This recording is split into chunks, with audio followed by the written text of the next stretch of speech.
Welcome back to the Creatively Challenged podcast for Monday, April 23rd, 2018. I'm one of your hosts, Dan Stewart. And seated across from me is the one and only Mike Stugles. Mike, how are you? I'm good. Just good? I'm adequate. Adequate. I'm good. Yeah. That's the rumor, that you're good, adequate, and good. Well, I will be great when Westworld's on later tonight. Yeah. And I will be fantastic by the time it's next week and the NFL Draft and Infinity War are going on. And episode 2 of Westworld. Yeah, that'll be on Sunday. Lot happening. There's so much happening. My wife will be over next weekend. And I will have 2 papers to write, so I don't know how I'm going to get that done. I've got a paper I got to write today before. Well, we're recording on Sunday. Yes. So for you guys, it's yesterday. But I've got a paper I got to write, but it's not really writing, it's revising. But my teacher ripped my first paper apart, even though I thought it was pretty good. She physically ripped it apart. It's a he. Did you just assume my teacher's gender?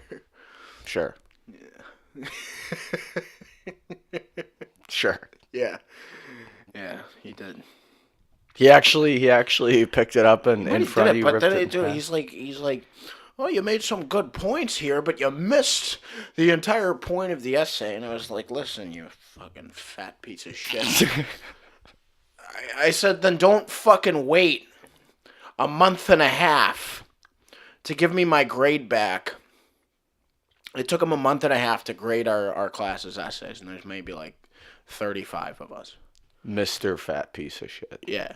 And and he takes a month and a half, and then it's like, oh, well, you missed the point of the paper. It's like, listen, guy, if I missed the point of the paper, I'd like to know immediately after I turned in my fucking draft. Meanwhile, I got a month and a half goes by where I could be revising this paper and fixing it, and then you give me a week to do it. Yeah, I often get really mad, especially since I'm going into education, when teachers take that long to grade a paper that has a significant effect on your grade. It's like part of your job is getting this done. Yeah. I don't care that you're unorganized. This is part of your job. It's not just you show up to class. There is work required at home as well. Right. And all of a sudden, we're 2 weeks away from the end of the semester, and we already have another paper due in that class. So within a week here, I'll be writing 2 papers for this guy. And when's he going to grade those, Exactly. Yeah, it's irritating. It is irritating. I also hate when you email a teacher, especially in college. I know exactly what you're talking about. And they don't respond. Yeah, sometimes for 5 months. Yeah. That's not really what I was referencing, but it's just irritating. I've emailed a teacher oh, what are we on this paper that's due this day? Is this required? And they just won't respond. And I'll walk up to him in class when I'm turning in the paper. I'd be like, well, you didn't respond, so if it's wrong, then that's on you. Well, one of my teachers, I applaud one of my other teachers, because she delayed our test. It was a take-home typing test. So basically we were writing a paper as a test. And she gave us 4 different prompts that we could write on, and she says, honestly, just write it however you want. Hit some main points and talk about generalities, but really, I'll kind of accept anything, just as long as you meet the word limit and I can get a sense of direction. You're gonna get full points. Yeah, I mean, papers are gonna be better than others, but how I see it is, if a kid clearly puts the work in terms of he has a thesis, he has multiple bits of evidence in every paragraph, and a strong conclusion, you give him a B, because he put the effort in. Whether it's the best written thing grammatically or not is why you don't. That's what separates a great paper from a good paper. But if someone clearly puts the effort in, don't be a dick about it. Yeah. I've had teachers mark up a paper because they're you wrote 12th century, but you're supposed to spell it out. I'm like, really? Is that really affecting my paper? No. No, no. And yeah, so it's just irritating. Yeah, I mean, like, I get it. Like, papers are supposed to be written right, but like, I feel, when I'm working at the newspaper and I'm doing copy editing, like, I mean, it's helped me be able to write papers. But when I'm writing papers, like, this is me talking. This isn't like the journalist talking. Like, there's a different type of language that you can take, and if I type out like, if I just type out like four, like the number four, instead of writing out Yeah. FOUR because it's underneath 10.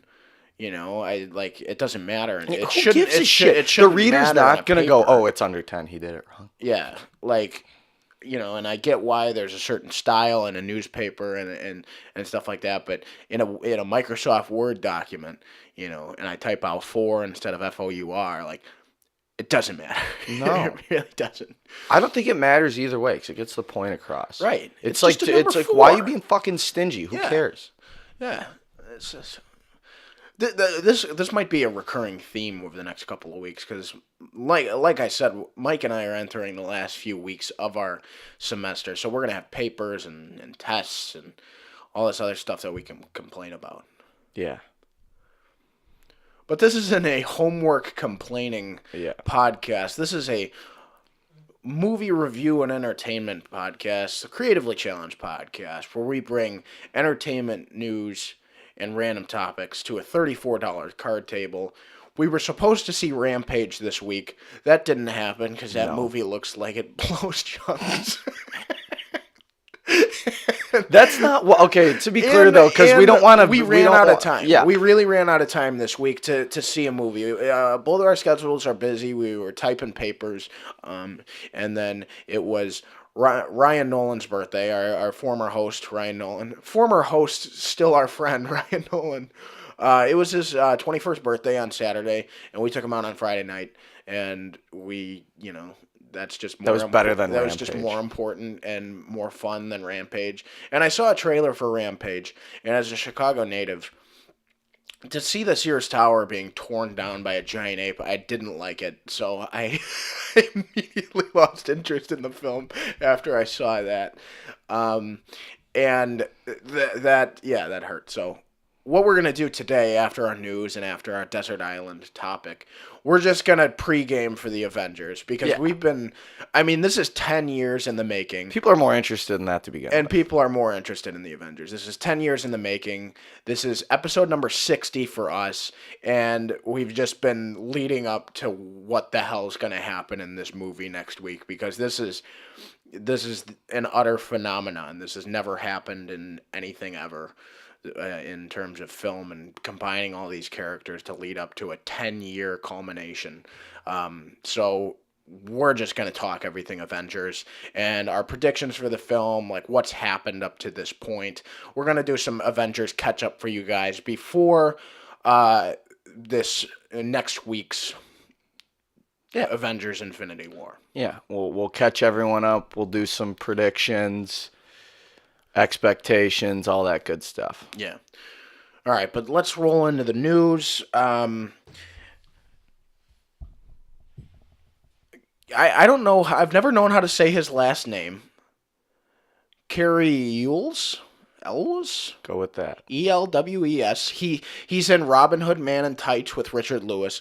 He's also Pierre Despereaux in the TV series Psych.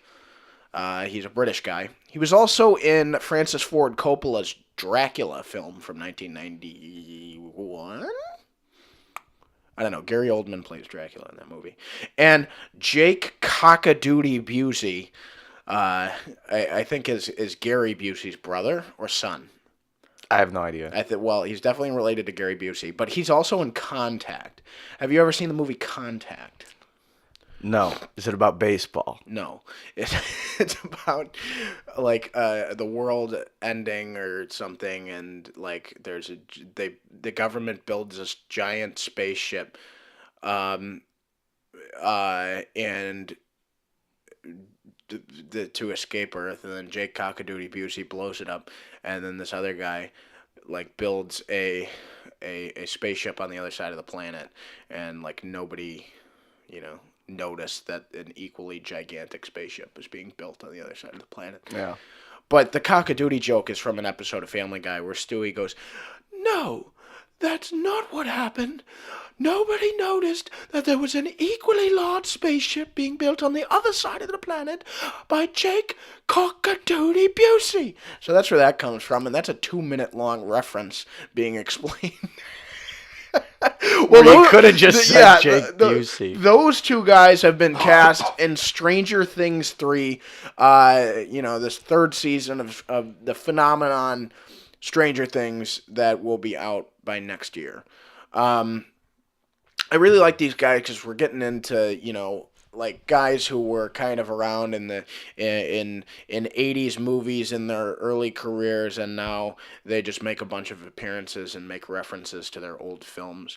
So this is just perfect for Stranger Things. I mean, Bob Newby, superhero, last season was He that and worked. Paul. Last year's editions were all great. There was Sean Astin as Bob Newby, Paul Reiser as the scientist, and Billy, the kid who played Billy the bully, and that one guy with the beard. Yeah. So the guy from the other guys. From the other guys, the "you have sex with my wife" guy. Yeah. But this is good news. Stranger Things just keeps expanding their cast, and they're allowed to do this because they kill characters off. Right. I don't know who these guys are, so I'm not going to pretend like I do. I saw the news, and I was like, I don't know who these guys are, and I didn't really feel like looking. And so, I mean, I'm sure they'll be good additions. Stranger Things always gives good screen time to their characters. And this starts filming Monday, so I'm confident we'll probably keep hearing some stuff of more people who will be guest stars and whatnot. Carrie Yules kind of looks like a younger version of there's only one police in this town, sir. Matthew Modine? Yeah, so who was in right. Yes. So who was in the first two seasons of Stranger Things, but mainly in the first one as like Dr. Brennan. But what if they do like another flashback to when he was younger and Carrie Yules plays him? But I don't know, because Carrie Yules is like over 40 That's now. possible. I mean, yeah, I don't know. Yules I mean, is over 40, so I don't know if they'll do that. They do look similar though. Did they didn't have like character descriptions, did they? Of like who'd they be playing? No, just saw that they got cast. Gotcha. Yeah. Yeah, I mean, I think it's good news. I am rarely going to say that there's bad Stranger Things news. Right. Just Stranger Things is a phenomenon. If you haven't watched it yet, go watch it because it's great. Mm-hmm. Next bit of news.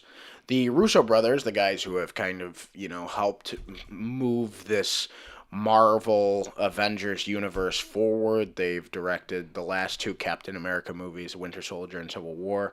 And now they're directing the Avengers, and they admitted to wanting Hugh Jackman's Wolverine for Infinity War, but the Disney and Fox deal happened too late. So a couple weeks ago on our podcast, we reported that Disney and Fox finally made a deal to bring over the previously owned Fox properties over into the Disney Marvel universe. That deal's not going to be done till like next year anyway.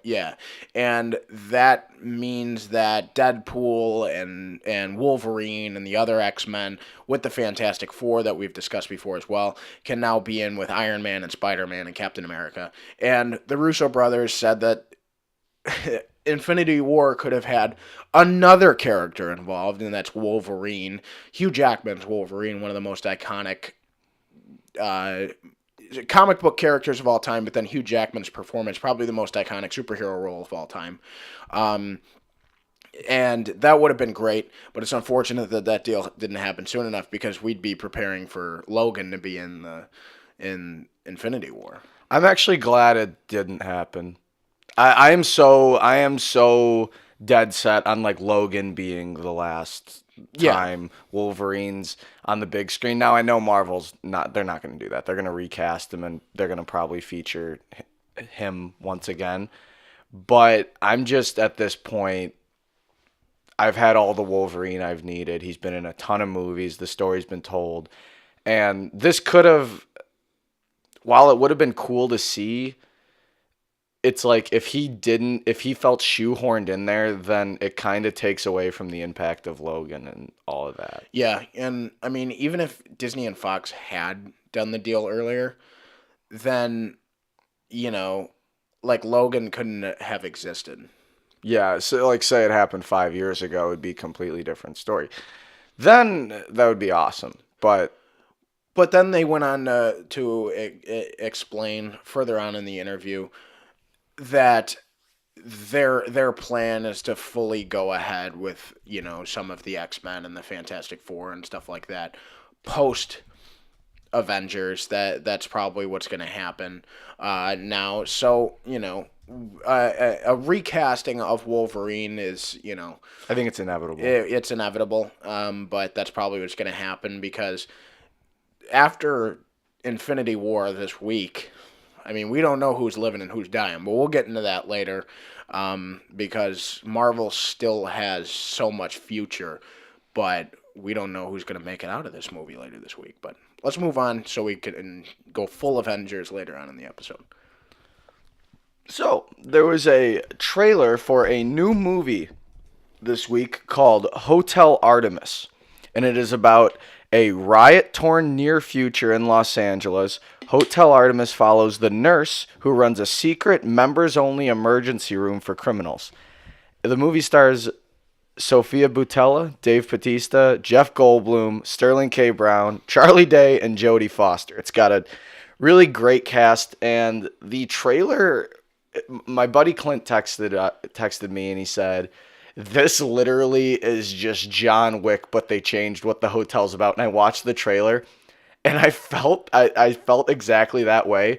But the movie seems like it has its own tone developed as well. It seems like it's gonna be like kind of a comedy action movie that doesn't take itself too seriously. Yeah, it looks like it's gonna be like a mix of Die Hard, and John Wick. You know, obviously the whole hotel thing is like John Wick, but then Die Hard, like, they're going to be these guys, like, trapped in the building, and they're going to have to be taken out.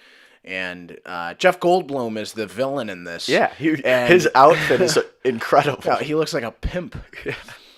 But, like, I'm excited for him to be a villain, because honestly, that's kind of surprising. We're a huge Goldblum podcast, so to see Jeff Goldblum take on a villain role is always something we're supportive. We're supportive. The Grandmaster 2 was a secondary antagonist. Yeah. He was entertaining, but he wasn't like a vicious villain. Like this. He was kind of comedic Right. relief. So this like pimp looking role, like he had a cool line in the trailer already. I don't remember what it was, but it was kind of bone chilling. It was, it sounded like he could be like actually like a pretty good villain. Yeah, I don't doubt it. He's quirky, he's fun.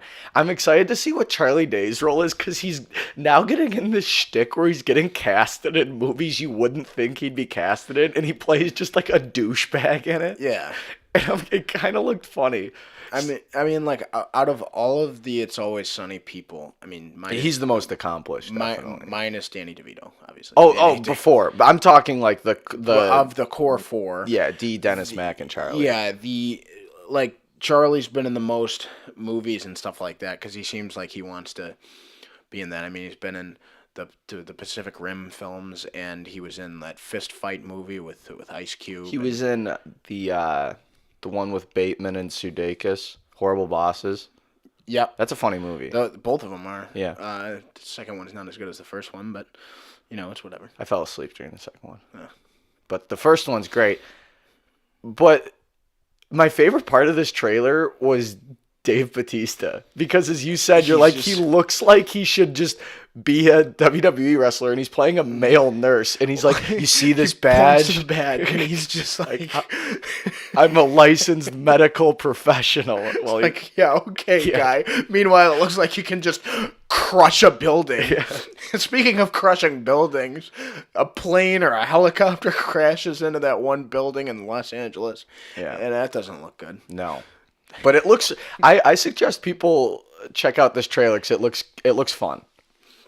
Absolutely. I mean, and then you've got Jodie Foster in there, and I like she's probably gonna pull the whole thing together. I mean, she's incredible. Academy Award winning actress, Jodie Foster. And yeah, I mean, just looks like a lot of fun. It's definitely something you should check out. See the trailer. Let us know what you think. But Jeff Goldblum's in it, so we're gonna see it. I'm happy Sterling K. Brown's in it. He's really He talented. looks cool too. Sterling really K. talented. Brown's running the TV game right now and getting into the film work. Like, He's in Black Panther. He had yeah, a couple good scenes in it. so yeah, we want to see him going up because he's great. And a second trailer was this week, the Equalizer 2, which is the trailer to the sequel to the first one, which starred Denzel Washington as Robert McCall, I believe his name was, an ex-assassin. And the first one saw him take on the Russian mob, and it was a fun action movie. Afternoon dad movie. Good afternoon dad movie. It's another one where Denzel's doing his shtick that he's great at. But this trailer, I was just kind of like, I don't need to see this movie. I'm going to see it, but it just we've seen this movie. we've seen this movie. It's literally Taken meets John Wick. and The Equalizer 1. Like, yeah. Like, you killed my family, so now I'm gonna kill everybody. Yeah. Like, which always seems to work as a film. Like, it just... It gets people in the There are seats. so many out there. It's, I mean, if it's done well, then it's going to be an entertaining watch. People are going to be able to pull something away from it. But the first Equalizer was very entertaining. I like Denzel a lot in these types of roles, but like, I feel like they're just doing this just because. Well, exactly that. And the first one was really cool because you saw him using like household items to kill people. And it looks like in this one it more gets into the gung-ho action thing. I know it starts with the stopwatch thing again, but it looks like it's getting away from that a little bit and a little more formulaic. Because again, the first one was cool because he worked at a appliances store and he was using like a nail gun and all this different kind of stuff. Yeah. And now we're gonna see like the larger world that he was in as an agent before he retired and owned this appliance store. So, I mean, we've seen this movie before, but love Denzel. I mean, he brings charisma that, very few actors can do. So probably see it just because I saw the first one.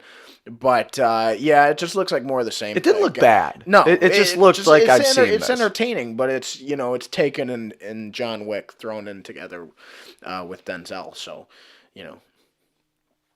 first Equalizer was good. So if you're a fan of the first one, then this one you might want to check out. Yeah. But watch the trailer. Let us know what you think. My phone moved off of Google Docs and went into the Boston Celtics at Milwaukee Bucks play-by-play in my ESPN app for some reason, and the Celtics just went up 3-0 after a Jaylen Brown 3. So that happened. All right, but our last bit of news, Clint Howard, the hideous brother of Ron Howard. You've seen Clint Howard in basically every 80s movie because he's typing at a computer. He's in like Apollo 13 and he's in Austin Powers and he's in he's just that guy typing at the computer. You know what guy I'm talking about. The ugly one. The ugly guy typing at the computer. is confirmed for Solo, a Star Wars story, of course, directed by his brother Ron. And we saw this coming from a mile away because This isn't news. Clint Howard always gets cast by his brother in his films, and I'm not surprised that Clint Howard is cast in Solo, a Star Wars story. This was solely put on here because we've just called Clint Howard ugly on multiple occasions. Yeah, but we're big Clint Howard fans, and we want to see his work. His work is just a cameo. Yeah, I hope that he types at some sort of space computer, because that's what he's best at. I hope he gets killed in this movie. I think he does, because this was confirmed by Clint's brother Ron. They're doing post-production. The much more successful one. They're doing post-production sound work for Solo, and it seemed that they were. Where the fuck is Ron Howard's Twitter account? It seemed that he was getting shot in the back. It doesn't matter. Yeah, here he is. Oh, no, he's pointing. He could... Oh. New evidence arises after I'm looking at this picture. Clint Howard might be like Chewbacca's slaver. Look at the right-hand side of that screenshot, and, like, you see fur and chains. I don't know, but he's hideous. Yeah, he's got a beard in this one. But as an avid Clint Howard podcast, we're excited to see Clint Howard in Solo, a Star Wars story. Speak for yourself. Ron Howard tweeted, Solo, a Star Wars story final sound mix at Skywalker Sound. Proof that Clint Howard fans have something to look forward to on May 25th. So, Clint Howard. Jesus Christ. All right, so since we wasted that 5 minutes once. It wasn't 5 minutes. It was like tops 2. Too much on Clint Howard. No, there's never enough on Clint Howard. He always gets overshadowed. All right. That's it for our news. If you liked any of the topics that we talked about, let us know what you think about them. Check out those trailers and let us know. Be excited for Clint Howard. But moving on to our recurring segment. I'm not going to do the joke. No? No. The joke is retired? It's not retired. It might come out. It's on a leave. Yeah. It's on a leave of absence. 2 weeks with pay. And we can be... Well, it needs plenty of bartenders. 2 weeks with pay. It's like, all right. It's like, yep. I wish I could get leaves of absence from school. Like 2 weeks with pay. Just so everyone knows, we were referencing The Departed, a favorite of both Dan and I's. Yeah. Well, this is a recurring segment. We've recurred another 4 weeks, and we're back to desert island object things. But this week, like what? Like in a desert island scenario. On a desert island scenario, like what if you had to pick one thing on desert island? What would you have? What would you have? And this week, we're doing desert island website. And the first one that came to my mind is one that I'm sure comes to every guy's mind when you think of a website. But I'm going to eliminate that one from contention because that's the easiest one to pick. That is the one. Yeah. Pornhub. Exactly. I was going to say Pornhub because everybody would pick Pornhub. I mean, I would pick Pornhub. Why would I not pick Pornhub? It's just, it's the hub of porn. It's the hub of porn. You're on a desert island. By yourself. You just need to waste time. Like, you're inching closer to death or you're surviving another minute for life. You need the time to yourself a little bit. You could have all the time in the world and only watch porn there, and you wouldn't watch all the porn. No, exactly. There's just so much porn out there. There's too much porn. So, since that is the consensus for every male on Earth, Your second, what's your other one? second favorite? I got to think about this because I think the two most used websites as of right now have to be like, probably like Amazon and Google, right? If we're gonna count Google, Yeah, yeah. both of those get rendered useless on a desert island Mm-hmm. because you know what do you need to know? Yeah, and like Google, you can type something in, but you can't click on the article. That's a different website. You know? Right. Will the Google cards be in there? So like maybe if you used Google and say like how do I start a fire on this desert island, like there would be like that Google card. You rub two sticks together. Well, yeah, I know, friction. I would probably go with ESPN. Why? Because, I mean, in all honesty, like, what the fuck else?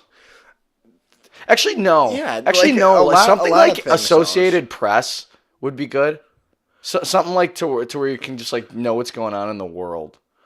Because I wouldn't do anything. I wouldn't do like IMDb or anything like that. Because what's that gonna serve? I can't see anything. So, I might do like the Associated Press or something. Like fuck CNN and New York Times and all those hacks. But maybe to stay relevant, it'd be kind of cool. So Google's out. Facebook or Twitter would be cool because then you could send out an SOS. But how helpful is Facebook and Twitter in that situation? If I put out an SOS, people would be like, "Oh, this guy's just screwing around. He's not on a desert island," and then they block me. But you could do it constantly. Yeah. Like SOS, I need help. So that'd be help. But I don't want to be helped. Well, that's kind of the point. Yeah, right. You're stuck on a desert island. I'm going YouTube. Oh, fuck yeah. I'm I would go- do that I'm too. going- I don't know what I'm talking about. I'd go YouTube as I'm well. going YouTube because if you choose Amazon, they're not going to ship stuff to a desert island. No. I don't know where that is. So you can it's like, come on, man. It's this island here. And you get on the phone with like an Amazon representative.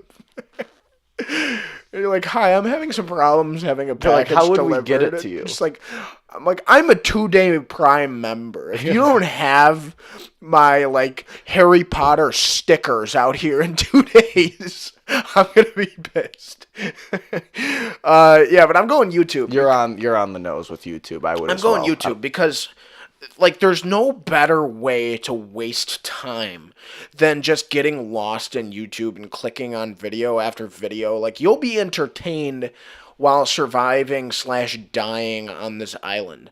You can just watch anything from like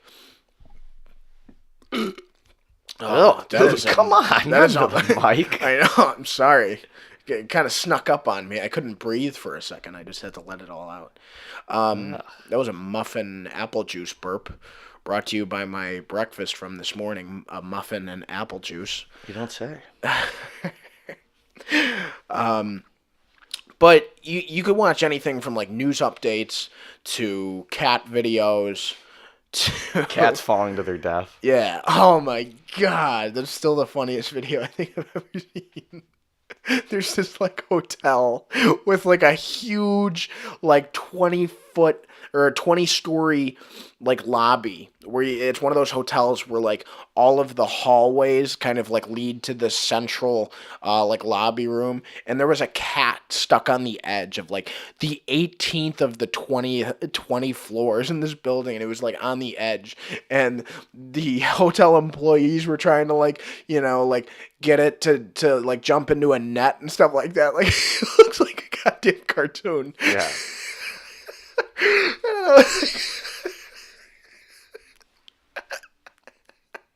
And the cat, instead of like, the cat doesn't think that these people are trying to help It's just busy eating lasagna and getting fat. Right, right. I forgot to mention that this cat was voiced by Bill Murray. No, but this is an actual video, and the cat doesn't seem to think that these people are trying to help it, so it starts swatting at like the net instead of like jumping into it. But I mean, and so the cat, in its momentum to swat the net away, falls falls to its death. It slams its head against the. I'm gonna pull it up. No, no one can see this. No, I know, but it's just the sound, because it's the sound that makes it funny. Because really, it's. That one's funny, and the one of the moose getting hit by the car is funny, where it just ragdolls in the air. No, I haven't seen that one. I've seen. Have you ever seen? We're just talking about like animal cruelty. No, right there's now. this video of a like a falcon, like this hawk that flies right into oncoming traffic. I showed you that one, where it's like his pet. Yeah, you did, and then like the little subtitle just goes, "Oh no!" Hold on, wait. Where is it? Oh no! Hold on. It's gone. Oh, it might be. I gotta find it. Because I sent it to 2 people. We don't need to go on a goose chase for it. I'm going to. Oh, the guy who originally posted it went private. I'm gonna YouTube it. I'm gonna use YouTube to find this video of the cat dying. Most people are probably tuning out right now. They're like, these two are Cat sadistic individuals. falls. Here it is. Just type in "cat falls to death" on YouTube, and here's the sound of it. You can hear it meowing in the echo of this building. See, like, what are they doing? Like, that's not helping it.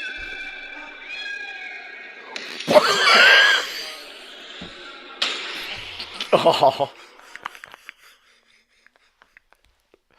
Yeah.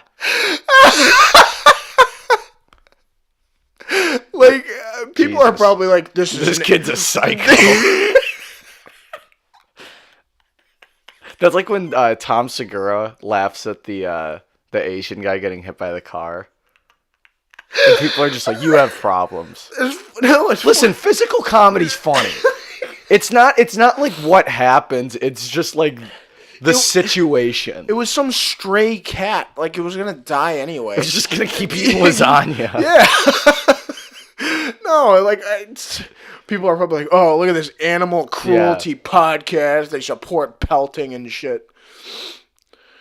Like, watch the video. Okay, not Google, YouTube, because that's the Desert Island. Yeah. Here's the thing. If you don't have YouTube as your Desert Island site, you can't watch cat videos like that. That's true. That's true. See, it's funny that people actually like go on and watch like cat videos, like cats like chasing laser pointers, and I'm watching them fall to their death. Well, that's better. I'm a dog guy. Me too. Huge dog guy. Yeah, me too. But we're in consensus on YouTube, yeah. I wasn't even thinking. Yeah, I use YouTube more than any other you site. get lost in YouTube. You can listen to music. You can watch trailers. You can watch full movies. You can watch anything, man. Like, you can get lost in YouTube. And when you're stuck on a desert island, you just want to get lost. Yeah. And watch cats die. And watch cats fall to their death. So if you haven't seen that video, please YouTube "Cat Falls to Death." It'll be the first video on there, and it's hilarious. So please watch it, and get back to us. Listen, we don't know it died. They don't explicitly say like cat. Wait, is it called "Cat Falls to Death"? Oh, It totally died. No, do here's the thing, and people in the comment section on the video were concerned. It's like, oh, maybe that was only his second life of his 9 lives, and then somebody not concerned. That's... and then somebody replied to them, they lost a life per floor. That cat's gone. Yeah. So YouTube comment sections are where people can come together to laugh about dark shit. the little the little fans we had are all gone now. Yeah. They're Yeah. alienated. Well, dogs are better. Dogs are way better. Jeff Goldblum stars in a movie called Cats and Dogs, from like the early 2000s, and I think it's him and like Gina Davis, maybe. No idea. Gina Davis from A League of Their Own. Yeah. Yeah. And Beetlejuice. Yeah. Yeah, I have no idea. Anyway, is that all we had on the desert island? Yeah, Desert Island site. Mike and I are going YouTube, but let us know in our comments on Facebook, Twitter, SoundCloud. You can comment on SoundCloud now. Yeah. You can comment on iTunes when you give us a 5-star review because we're 5-star men. You can let us know what you thought of our Desert Island website choice, and if you had to pick one, what would it be? What platform would you like to watch cats fall to their deaths on?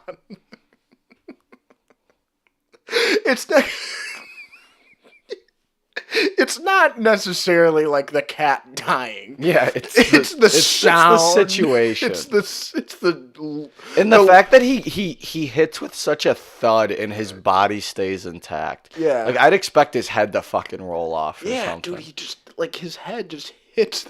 Or like become paste. No, he just.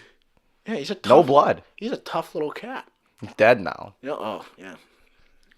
No more lasagna for him. No. I'll bet at the funeral there was a bunch of lasagna.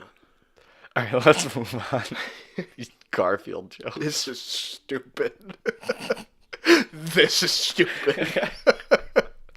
I made a Garfield joke yesterday, and it was the most out of the blue, like pop. Very forced. No, it wasn't forced at all because you said I don't like cats because all they do is get fat and eat lasagna. That's not forced at all. It's just they don't do that. Yeah, they do. But it wasn't like a forced Garfield reference because nobody makes Garfield references. I'm just trying to It was the most out of the blue pop culture reference ever because, who's making Garfield pop culture references? You are. I guess. Someone's got to be an advocate. Those movies stink. The Bill Murray ones. One of my favorite lines just ever is in Zombieland. After they shoot Bill Murray, they ask him if he has any regrets, and he goes, Garfield, maybe. Yeah. Maybe Garfield. Maybe. You probably made a solid buck off of Garfield. Yeah. For not even appearing, use just the voice. No, yeah. All right, let's move on. So all that comment section stuff, let us know. But our main topic for today, like we said, we were going to go see Rampage, but no. And we want to prepare you guys for this week. Holy shit. When you're listening to this podcast, you'll be 3 days away from Avengers Infinity War if you see it on Thursday night. We got to wait till Friday. We have to wait till Friday. So on Thursday, I am logging off of my social media just like I did with Star Wars to avoid spoilers. So again, if you never heard that story, go back to our episode right before we reviewed Star Wars to hear what happened to me right before I went and saw The Force Awakens back in 2015. And you'll hear why I'll be doing the same thing for Avengers, because I don't want to know anything. And if somebody else ruins the movie for you, it's the worst thing of all time. Yeah. So that is why I'm logging off social media on Thursday. But if you guys don't want to take that precaution, take the proper precautions to have the movie not spoiled for you. But let's unpack this. Our guide to Avengers. This is the official Avengers pregame party, sponsored by the Creatively Challenged podcast. So what do we want to do to catch everybody up before Thursday? Let's talk about the premise of the movie and the thing, because there's been 18 Marvel movies, right, and the things people need to know going into Infinity War if they are not completely caught up. Right. So the premise of Infinity War is this mad titan named Thanos who has periodically appeared in a post-credit scene of Avengers: Age of Ultron and First The Guardians. first time Thanos ever showed up Oh, event and was yeah, the end credit scene to the very first Avengers movie back in right, 2012. 6 years ago. And so for 6 years, this character's just been teased, and now he's going to actually appear in a movie rather than just a post-credit scene. So this character, and I'm assuming they're going to explore this storyline in the movie because it's what his backstory is about. While traveling I guess while growing up, Thanos came. He fell in love with death or whatever it is. That's his whole mantra. Is just like killing, and death to him is poetic and the thing to do, and how to rule with an iron fist. And in order to do that, he needs to collect these things called Infinity Stones. And Infinity Stones have been also, like Thanos, showing up periodically in these Marvel movies, but not in every single movie. Not every movie features an Infinity Stone or even mentions them. But there are six. There is the Tesseract, which has been the most prominent one. It was in the Avengers. Well, It was in Thor. It's in yeah, Thor Ragnarok. it's in the, Captain it America, made the its first Avenger. the Tesseract made its first appearance in Captain America, the first Avenger, back in 2011, and it's this cube of light that causes destruction, and just rumor has it there's just an Infinity Stone inside of it, There is. and that's just what's going to happen. And we last saw the Tesseract in Thor Ragnarok, because after the Avengers, after the Tesseract had opened a portal to space, and there was everybody remembers the first Avengers movie, a huge battle in New York with the Tier 1 Avengers: Iron Man, Cap, Hulk, uh, Black Widow, Thor, and Hawkeye. And after the Avengers won that battle, Thor and Loki took the Tesseract back to Asgard. Asgard, and it's been there since. But at the end of Thor Ragnarok, when Asgard was destroyed, Loki stole it, He and used it to teleport out of the destroying. yeah, and so he, as we saw in a trailer for Infinity War, is going to give that Tesseract to Thanos at some point in time, and Thanos is going to have control of another Infinity Stone, Yeah. the one inside of the Tesseract. The Tesseract is the space stone, so it allows you to teleport. That's basically what it allows you to do, is move across the galaxy. So that's one of the stones. The other stone is the Mind Stone. And first off, let's say this: if you collect all of these stones, you have the ability to control everything. So that's space, time, power, and that's what we're going to go through talking about the Infinity Stones. But if one has all of these stones, they become like the Master of Death, kind of like the Elder Wand, The Deathly Hallows. the Deathly Hallows in Harry Potter. So that's very much what the Infinity Stones are to this universe. And Thanos' weapon, if you see him holding it, is called the Infinity Gauntlet, and it's a glove that has all the stones on it. And he's trying to fill it up so he becomes this Master of Death. And that's what he's doing. After the second Avengers movie from 2015, another post-credit scene with Thanos shows him have the gauntlet, and he says, "All right, I'll do this myself." Yeah. So only since after the Avengers 2, Age of Ultron, he's been trying to collect these stones. Mm-hmm. Now, Loki had possession of another Infinity Stone, the Mind Stone, and it was inside of his staff. Yeah. And the Avengers, the Avengers lost control of that staff, and gained it back in the beginning of Avengers in Age of Ultron. And How did they lose it again? I Or don't. I did they? thought they broke what they did was they had Loki's staff.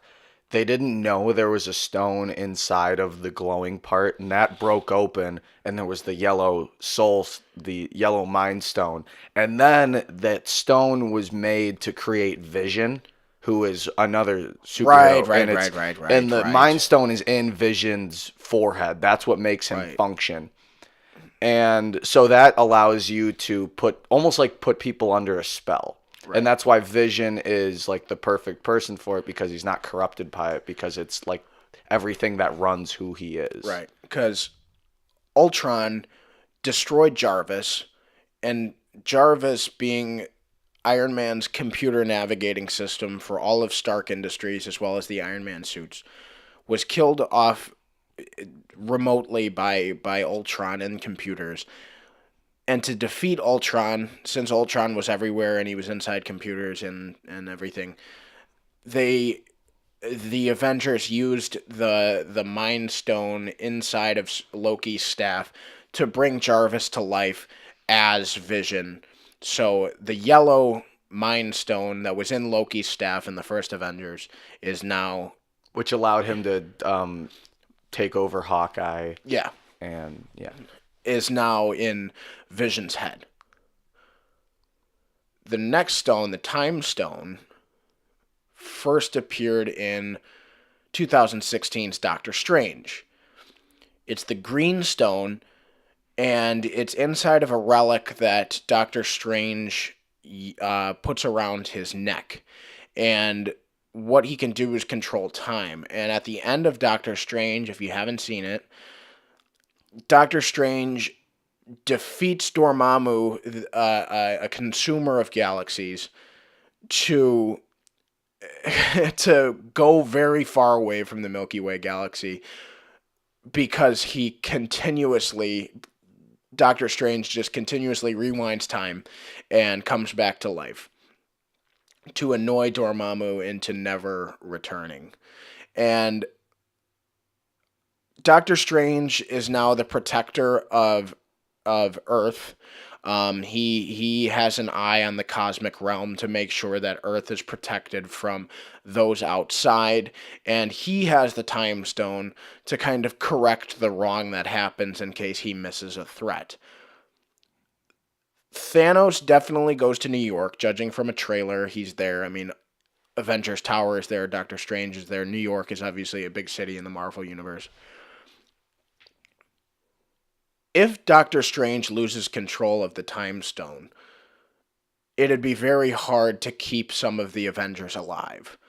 We've predicted for a while now, and so have many, that Doctor Strange rewinds time to save the Avengers from death, and he might not save them all. If Thanos gets his hands on that Time Stone, I'd say that's the most important one. yeah, because that one he can redo his wrong, and Thanos would be able to know what works and what doesn't. Yeah. In the hands of the Avengers can do that, or Doctor Strange can do that at least. So that's important. That's one that Thanos seems to want desperately more than the others, because then he can correct his wrong if he makes any wrong. Yeah. But that one's in the hands of Doctor Strange. The Time Stone kind of has the least amount of screen time so far in terms of the Infinity Stones. And the two final ones are the Ether, which is in Thor: The Dark World, which is I actually say that's the least prominent one. Yeah. It's called the Reality Stone, and it was held the villain in Thor: The Dark World, Malekith, probably the worst Marvel villain. He wanted to get control of it's called the Reality. I kind of forgot what it did because that movie was so forgettable. But I'm gonna have to go back. But it's the Reality Stone, and the person in possession of it is a man called the Collector, who's played by Benicio del Toro, who had some screen time in Guardians of the Galaxy, Volume 1.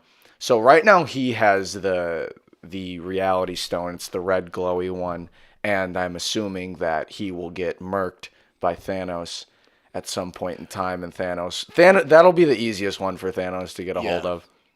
And then also There's the Power Stone. the Power Stone, which was in Guardians of the Galaxy Volume 1, which was held by Ronan. It's a And purple stone that makes you incredibly strong. Yeah, he has that one in the trailer. Yes. That one's in his gauntlet. At the end of the first Guardians of the Galaxy, the Nova Corps took the Power Stone and put it under their protection. Yeah. Thanos has that stone in the trailer. They might not even explain him. Like, he might just have it. He might just, talk about how he destroyed the Nova Corps. The Nova Corps is definitely dead. Yeah. Because Xandar, the main planet in the first Guardians of the Galaxy, is probably just wiped dead because Thanos has that purple Power Stone. Yeah. And then they have not shown one of them. The orange one. Yeah, the Soul Stone, which we don't know what it is. We don't know what it does because it hasn't showed up in these movies yet. People rumor that it's going to be in Wakanda, the Black Panther city, in this movie. I don't think so. I think the reason they're fighting in Wakanda in the trailer is because they're protecting Vision. I think that's why. I think the Soul Stone is going to show up in the Captain Marvel movie next year, and it's going to be the one of the stones Thanos is after in Infinity War Part 2, because this is a 2-part movie. There's too much ground to cover for it to be one.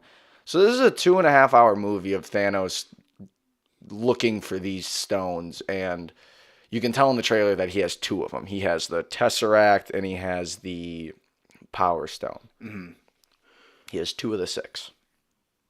Now, let's catch up on characters. That was Thanos and the Infinity Stones, and where they are and where we think they are going to be, and how Thanos is going to do it. Considering Thanos requires the most character development for this movie. He's only, like we said, he's only been in post-credit scenes so far. They've said he's the main character of the movie. Right, and all of the Avengers and all the superheroes have been developed for this movie. We know their story. We don't know Thanos. So we'd love to get the development out of him, and we're probably going to get it. I think it's going to happen in an expositional dump from Gamora. Probably. That's what it looked like from the trailer. Because she was raised by him. Mm-hmm. People forget that her and her sister Nebula were raised by Thanos. And that was the big thing with Gamora in the first Guardians, was leaving that life behind. Yeah. Let's catch up on characters for everybody who may not have seen all of the most recent Marvel movies, or, don't have time to watch those movies this week to catch themselves up. Let's start with Iron Man. We last saw Iron Man in Spider-Man Homecoming in summer of last year, and he, as the leader of the Avengers at this point in time, is working on moving out of Avengers Tower and bringing all the superheroes into the Avengers headquarters in upstate New York. Yeah. And he's obviously fully recruited Peter Parker, and he's going to be a mentor to Peter Parker in New York. And as Peter develops into an adult, he wants Peter to be in the Avengers as Spider-Man. Also, at the end of Captain America Civil War from 2016, Cap and Iron Man kind of had a falling out, but Cap sent Tony a letter, and Iron Man now has a phone so that he has contact with Captain America so that they can rejoin forces at any time. But as of right now, Iron Man's team is down to Vision, Scarlet Witch, Spider-Man, Black Widow, and No. In the trailer, the ones with Captain America are Black Widow, Vision. Were you trying to say Cap or Iron Man? Because Iron Man has. I was saying Spider-Man. Iron Man, because Black Widow was at she was at the Avengers facility at the end of Civil War. She was. I think she just kind of she's But the middle piece. She's the middle she's piece. definitely more of an ally to Cap. But she is a middle piece. She doesn't really play a side. She's a loyal Avenger, but also a loyal friend to Cap. So she's a middle piece. But she was at the Avengers facility at the end of Civil Yes. War. That's where Iron Man is. So he has contact, but then also Tony's been working on armor. He's back together with Pepper Potts, and they're probably going to be married. And there might be a storyline there to give us more heartfelt for Iron Man. But he's been working on a bleeding edge armor, which basically makes the Iron Man suit readily available on his body, like at all times. So that is where we left off with Tony Stark. He seems to be almost the main Avenger for this movie. Like Tony's been incredibly prevalent in all of the trailers. He seems to have the most screen time for all of the Avengers, but we don't know that. That's just from the trailer. But Tony Stark and Iron Man is the one who started it all 10 years ago with Iron Man 1 in 2008. So that could be why Tony's getting a lot of the focal point, but he's also very important and he does a lot for the Avengers. So we'll see what he's doing, but he's kind of in a difficult spot right now. He's kind of, trying to balance doing the right thing and getting back in touch with the rest of the Avengers that he kind of lost contact with after Civil War. Yeah. And the Thor is as we said at the end of Thor Ragnarok, Asgard got destroyed, but Asgard is on a ship. Yes. Heimdall, Loki, Korg, gotta say Korg, and Meek, Thor, Meek, and Valkyrie. Valkyrie, who's awesome. Yeah. They're all on the ship, but the post-credit scene of Thor Ragnarok is Thanos' ship approaching theirs. So I think that's how this movie's gonna kick off. So to this point, that's where Thor's at leading into this movie. He's out in the cosmic universe, and in the trailer, it also shows him run into the Guardians of the Galaxy. And that's probably because his ship gets destroyed and he's rescued by the Guardians. We don't know, but that's the assumption. And when we last left off with the Guardians, Yondu died at the end of Volume 2, and Star-Lord and Gamora still had their will they, won't they thing going on. And so, yeah, the Guardians are out there. No issues right now. And Nebula and Mantis joined the Nebula Guardians. left. Okay, yeah. Nebula left, but Mantis is now part of the Guardians. Yes. So they're probably Groot's going to growing rescue, and Groot is now like a teenager. And they're fully functional as a team. But at another post-credit scene of Guardians. Oh, Hulk's also with Thor. Hulk is with Thor as well. So whatever happens to Hulk, Bruce Banner was living on the Grandmaster's planet, fighting as a champion. But Thor rescued him. Bruce Banner was concerned that if he ever changed back to the Hulk again, he might not ever come back to be Bruce Banner. But in Avengers trailers, we see that he becomes Bruce Banner again because somehow he gets back on Earth and is hanging out with Doctor Strange, Wong, and Tony Stark. Right. So that happens. So that's where Hulk is. He is with Thor now, but ends up back on Earth as Bruce Banner at some point in time. Forgot to mention War Machine. He was paralyzed. Rhodey was paralyzed at the end of Civil War, and Tony was also working with him at the Avengers facility with these new bionic robot legs so that Rhodey could walk again.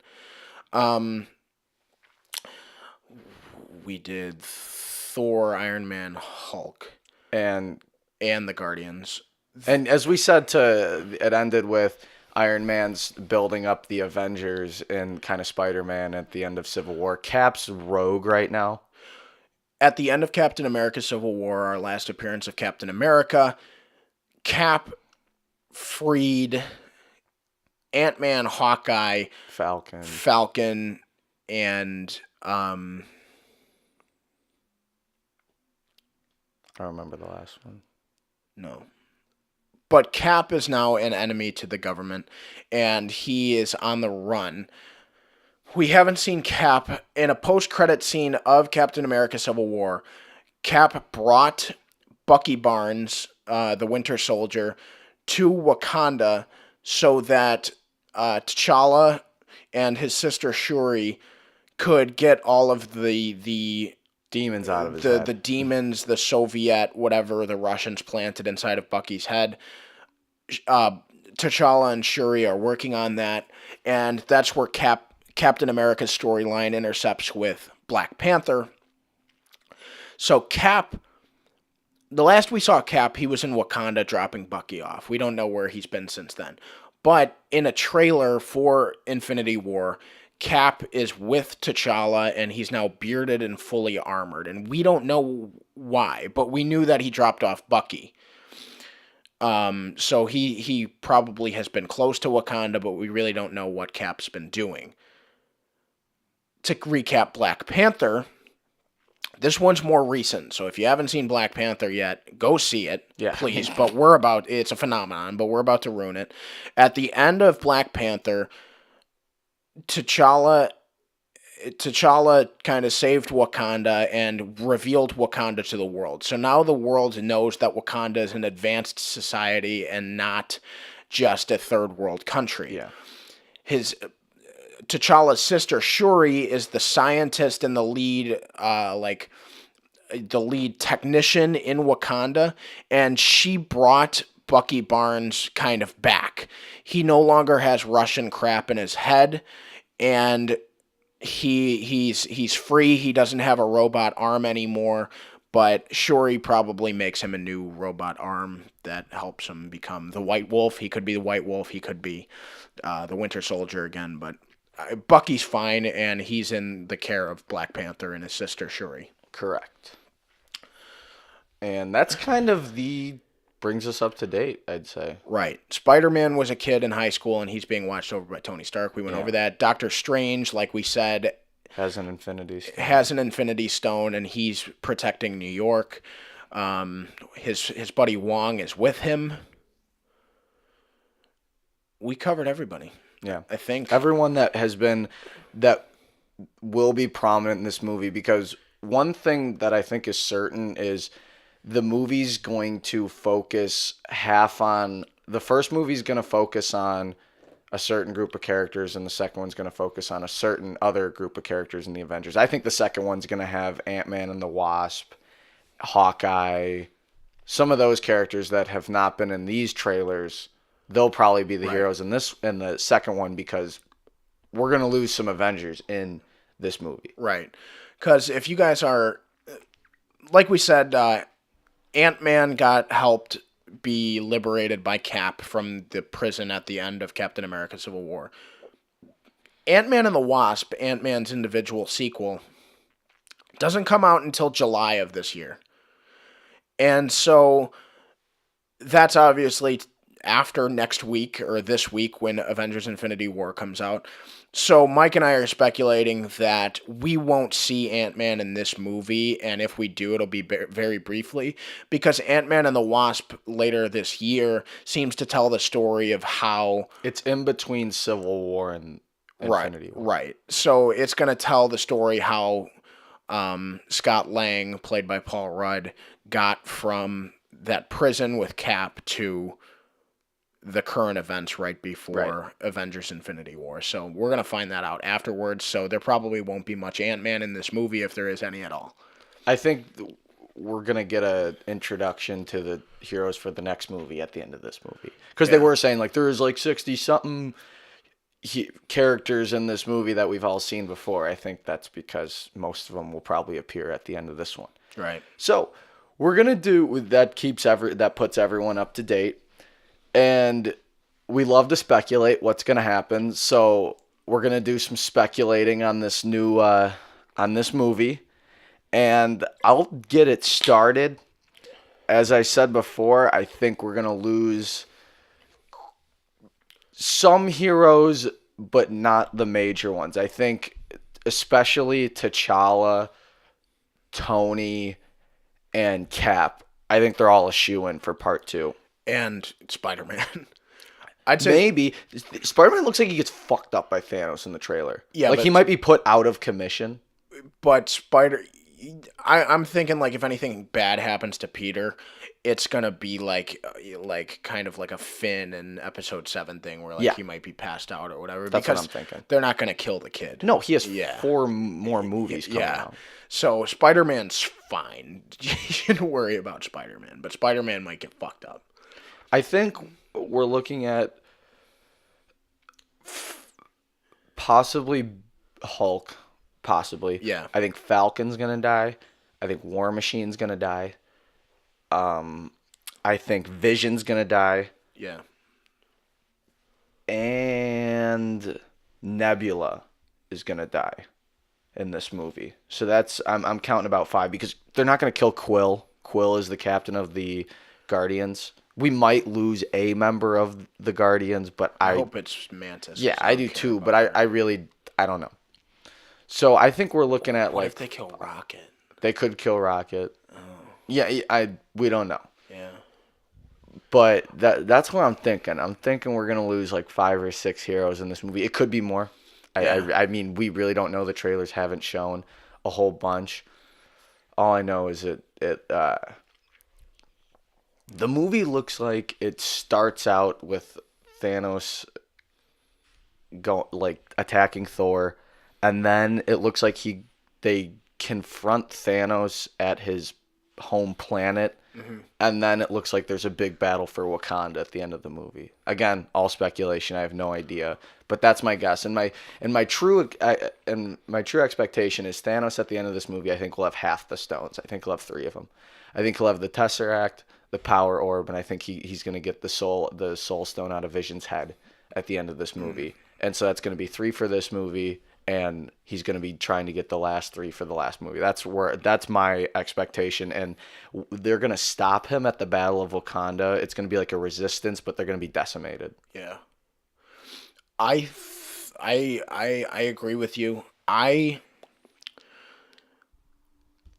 The promotions team for this, the way the trailers have gone, there's so much movie. I mean, this is a 2-hour and 40-minute movie.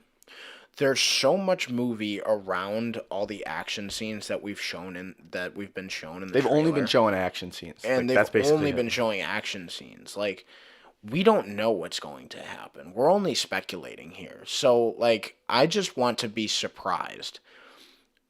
So, like, I haven't given much thought into who could die. Because for the longest time, I was thinking, oh, Cap's definitely going to die, but I don't know if he will. I don't think he will in this one. And so then, I mean, I agree with the side characters. I think they're not going to kill any of the main Avengers yet for this film. I think we're going to lose some awesome side characters that'll make it really sad. So, like, if it is Rocket Raccoon, or if it is, like, War Machine or Hawk, or Hawkeye or Falcon, like, if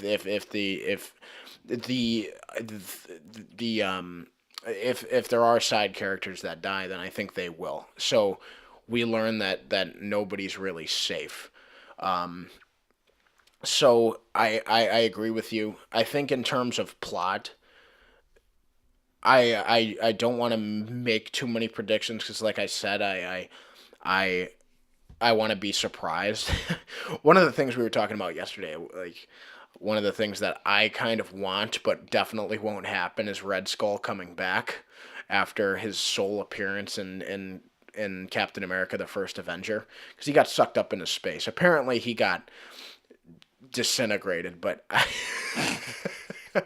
but I don't know. It seemed like he was warped, but it probably won't happen. But if it does, that'd be cool if Red Skull came back. But other than that, I mean, like, I don't think that. I mean, this movie is an Avengers movie. And it's directed by the Russos. There's gonna be some sort of happy ending at the end. But then again, As I said, like a resistance takes place, a devastating. There's gonna be some sort of, like, it's also 2 parts, so they might not end it off with a happy ending. But I'm so excited. Like like I said, just the culmination of 10 years of films, like something that you and I, as well as many others, have just absorbed our lives with. And it's brought out like so much, and it's ending. So For certain if characters. I mean, yes, if people die, then they die, and I hope it's justified, and I hope that there's emotion there.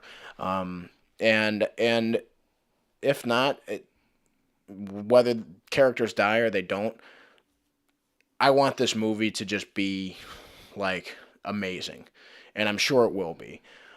But the expectations for this movie are so incredibly high. they're almost unrealistic. I mean, you can't say it enough. 10 years in the making. This film is 10 years in the making with all the characters and everyone that's involved with it. This movie has to be great. Like it Yeah. can't just be okay. It can't be Age of Ultron. It can't be good. It has to be great. It has to be amazing because of what they've done and what they're doing to bring it to this point. Well, let's look at the. I'm. It's Marvel. I always have confidence in Marvel, Right. but the fact that it's the Russo brothers who have produced, you can make an argument that they've produced the two best Marvel movies. I know everyone's opinions are Yeah. different, but they did Captain America: The Winter Soldier and Captain America: Civil War, which are two of the, probably the darkest Marvel movies Yeah. and the most intense. Yeah. They are really fantastic movies. And you said they always, it is kind of a happy ending with quotes, but Civil War isn't necessarily a happy ending. I mean, that end fight between Bucky, Cap, and Iron Man is nuts. I mean, Yeah. Bucky loses his arm, and Cap and Iron Man are resentful until he gets that letter of Right. each other. So, but I mean, Tony does smile a little bit. I don't know if there's that much hatred there. There might Captain America and Iron Man still have to kind of make their amends because they're not going to leave that like off screen. There's got to be some sort of moment between Cap and Iron Man. But Tony does smirk a little bit, and there is still kind of that lightheartedness at the end. Like there's hope at the end of Civil War. Like there is that happy moment, but up until then, very dark, and that's what this movie's going to be. Infinity War is going to be dark. It's going to be Dark to It's going to Marvel be standards. yeah. It's going I to be mean, it's going to have humor. It overwhelming. needs to. It's Marvel. Right. It's going to be overwhelmingly funny, dark action craziness. Like just 2 hours and 40 minutes of that. Yeah. We're going to be happy. It's gonna be awesome, and the last time I can remember being this excited for a movie was when Force Awakens was coming out. Yeah. And I mean, that excitement was there for The Last Jedi, but there were a lot more questions there. This is a motion picture event that just is never before seen to anyone. This is 10 years in the making. And there's just so much leading up to this.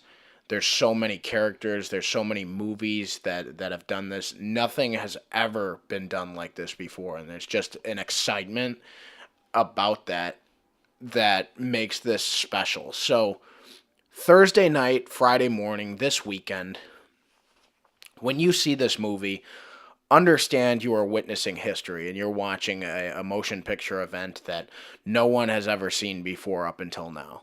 And it is going to be crazy awesome. Whether you've loved the characters for the last 10 years or you've only recently jumped on, this is something that everyone hopefully will enjoy, and it's hopefully something that is recognized as what could be one of the greatest movies ever made if it's done right. Not about greatest movies ever made, but most groundbreaking movies ever made. Right. Groundbreaking, different, 10 years in the making. Yeah. It's history regardless. We live in an age to where what defines a great movie is different because of the different genres and what people can do now in film. Because people who say like Citizen Kane's the best movie ever stink. Yeah. Really? Like you're gonna tell me you're gonna sit down and watch Citizen Kane more times than you're gonna sit down and watch Iron Man? Go fuck yourself. Yeah. Shut up. I can think of a lot of movies. Yeah, I mean, I think all 18 Marvel movies so far are better than Citizen Kane. Like I just get upset when we get these hacks. Like we always talk about James Cameron on this podcast because he just loves talking. He just loves telling people what he thinks. And now he's talking about how he's sick of these superhero movies. It's like he's asking why people care. Yeah. Listen, dude, we don't fucking care about you or your stupid Blue People movies that you're waiting 12 years to make a sequel for. Like, I don't care about Avatar. I never have. And when Avatar 2 comes out, like, I'm not going to care. It feels like he just does this all the time to go like, hey, don't forget about me. Yeah. Fuck him. We're an anti-James Cameron podcast. Yeah, I think he's talented, but he just pisses me off. I just don't like when directors speak out. It's always the old guys. Yeah. They're speaking out and they're like, this isn't film. It's like, it is. That's why it's making the money it is. Yeah. This is what people love. And that's why that many people care. Yeah. I mean, look at what these movies have done for like pop culture. Everybody's a nerd now. Everybody is just like out of the closet nerd. Everybody loves superheroes and everything like that. That kind of started with these Marvel films. Nerds are cool now. Nerds are cool now because of these movies. Like they've made it okay to like superhero movies. Yeah. And that's awesome. I mean, there's just so many things just culturally iconic about all of these characters and all of these movies that have led to this point.